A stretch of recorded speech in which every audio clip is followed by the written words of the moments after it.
जो मुआवजा उन्हें देती है जिनकी बिजली भले इस्तेमाल हो या ना हो, वो भी आपको और मुझे यानी कि हम आवाम को ही पे करना पड़ता है।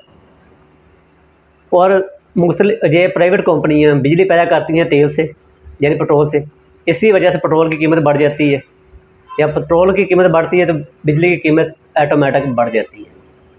ये तमाम प्रोपेगेंडे हुकूमत के ज़ेर निगरानी होते हैं, क्योंकि हुकूमत ने ही ये सारा कुछ करवाया होता है।